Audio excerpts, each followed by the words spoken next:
Andy. Hey, Jeanette, how are you?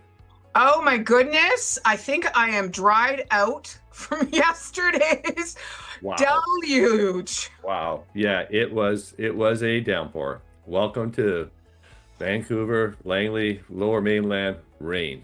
The great wet coast was definitely, oh my gosh. Yeah. I was sitting in the parking lot where the Chipotle's and Skechers was across from Willowbrook Mall. And I looked at my front windshield and went, it feels like I'm in a car wash because there was so much rain on the car. So I kind of Yeah. sat there for a bit We need and it. We need it. We need the rain. oh yeah, absolutely. I live on a farm. Every time it rains like that, I'm like, yay, the well is getting filled. And I know from you, there's maybe you can remind everybody on this Andy Talks Real Estate. Where is the cutoff line where township water ends and a lot of homes have wells in the township of Langley? Oh, that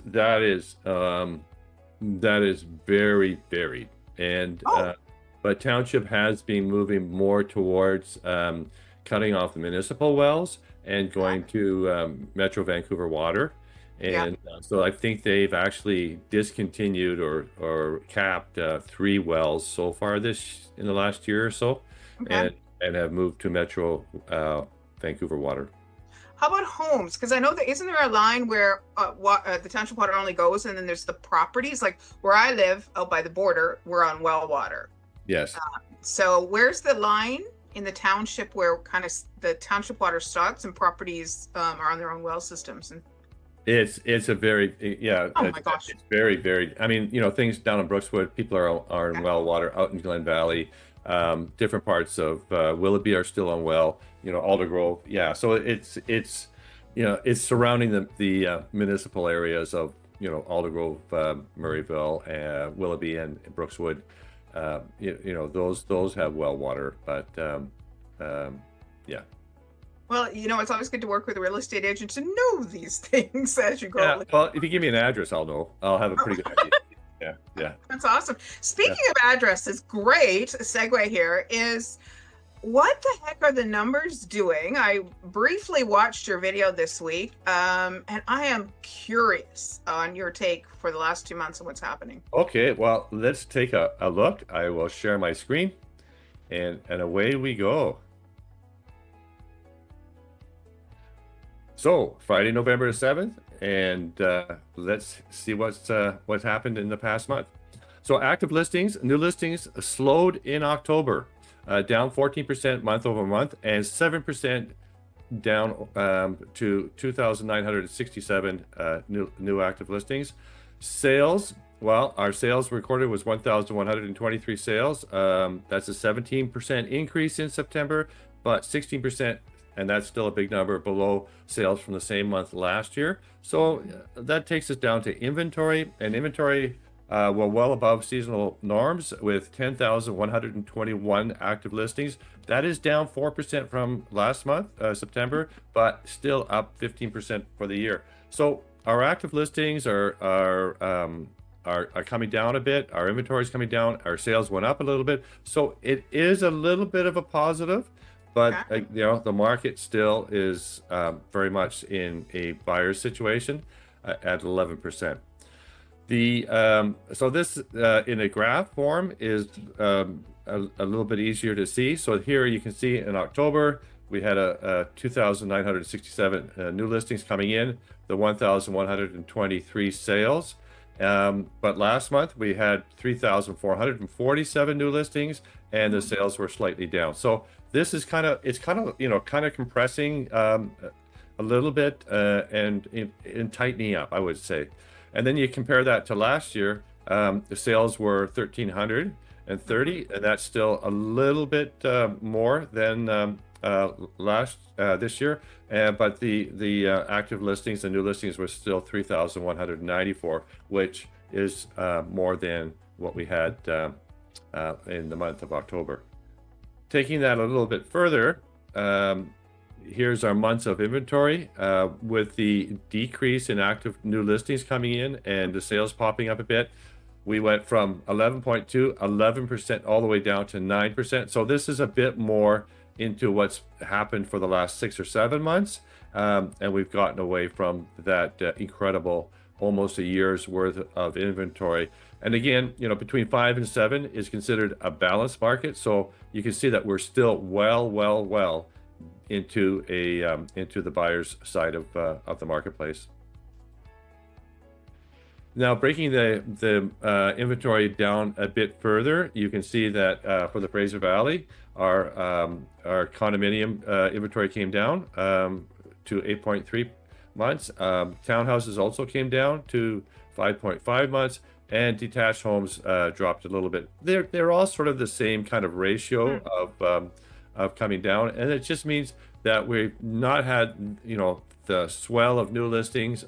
There's still a lot of inventory out there, but the sales did pick up, so it's starting to clean up some of that inventory. And also, too, I think we're starting to see people taking their homes off the market because they're looking for last year's price and not what today's market is doing.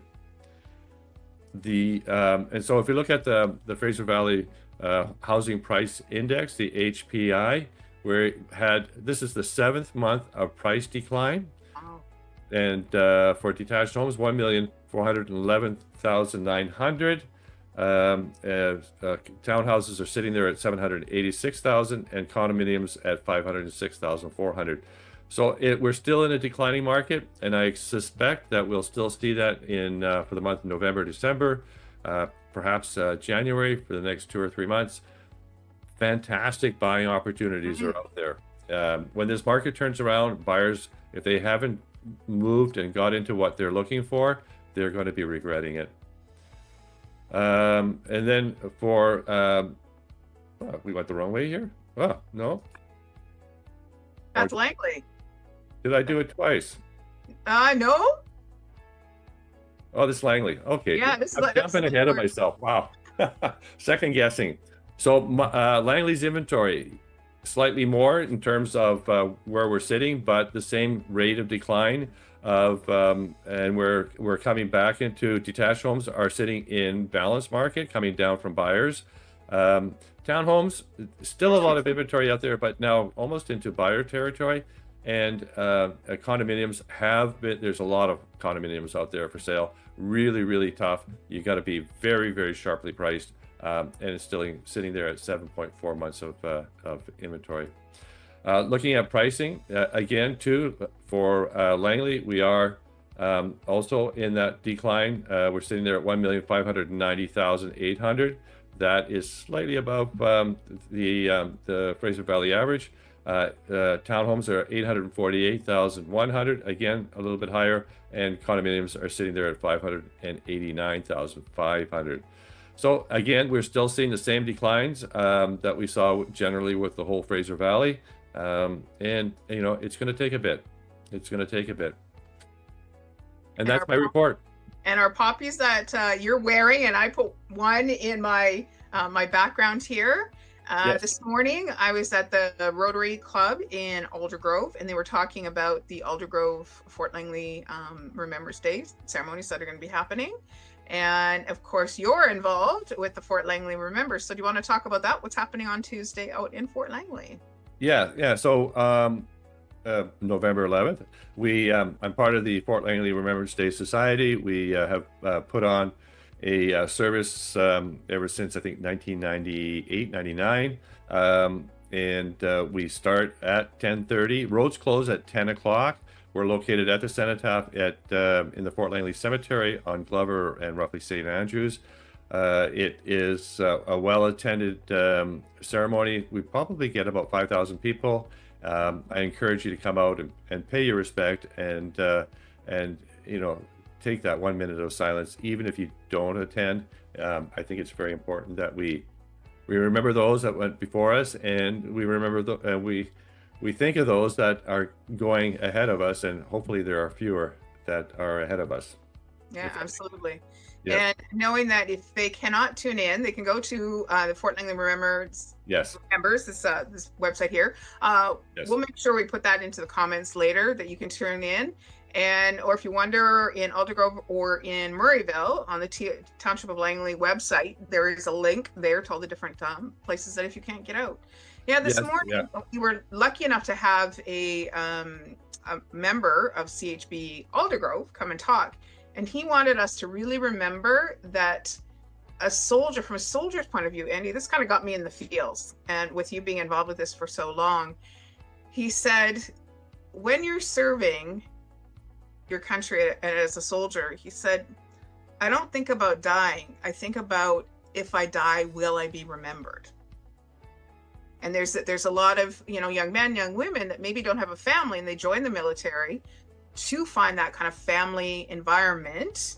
And he said, that's what I want you this year to remember, is that thought that every soldier has when they go into battle, and when they did lose their lives, and how we remember in that 11th day, the 11th hour. So it's pretty profound. And he shared with us some of the cemetery that's out here in Aldergrove. Yesterday they had a grade 5 class out, and they were going to the different graves, and he was explaining that there is an unknown soldier gravestone there. So soldiers that they don't know, but they wanted to honor. There was a fellow that's buried there from the First World War, that he came back here to Aldergrove and set something up. So that's why he's buried here. And there's also an American in our from the Civil War in our Aldergrove Cemetery, because when he came back from the war, he moved to Canada to be a border guard. And so he is buried there from the Civil War out in Aldergrove. So I was just like, wow, I'm going to make a point in the next couple of days to go to, where the fire station is in Aldergrove and where the cemetery is. Go and make a point and just go and learn. And he said there was little signs, a little verbiage about each one of the soldiers by their graves, so you could go learn. So I'm going to pause and I'm going to go learn, because both my grandpas served in the Second World War. And they didn't talk about it a lot, as we know. No, they didn't. Yeah. Yes. So that's everybody's happening. A little somber, but also something that, as both of us are proud Canadians and are very, very grateful for our freedom, we pause. And also taking that moment to think positively on our future. The world is changing. The world is changing in a manner that perhaps is not the best right now in terms of peaceful settlements of disputes, and hopefully this can all get toned down a little bit, and people can resolve issues. Countries can resolve issues by diplomacy, by talking, by reaching out to each other, and trying to come to something that does not result in bloodshed. Absolutely. We truly do live in a beautiful, incredible country. Okay. So Andy, I'll see you in a month to see if these opportunities, these people that are looking for houses, kind of snap up some of these incredible opportunities. The time is right. The time is now before things go a little crazy. And I know you are ready to help. You're definitely ready to help. For buyers, there's fantastic opportunities, and the market will change at some point. So you never, buy right at the bottom, and you never sell right at the top. So you need to pick a window, and that window is now. And for sellers, if you want to end up purchasing a new home or moving up into a bigger home, you need to put yourself in that buyer's position by pricing your home sharply, and then you can have that enviable position of choosing the right home for you without any issues of financing. There you go. Wise words to leave everybody with today, Andy. Thank you, everyone. Till next month. Talk to you later.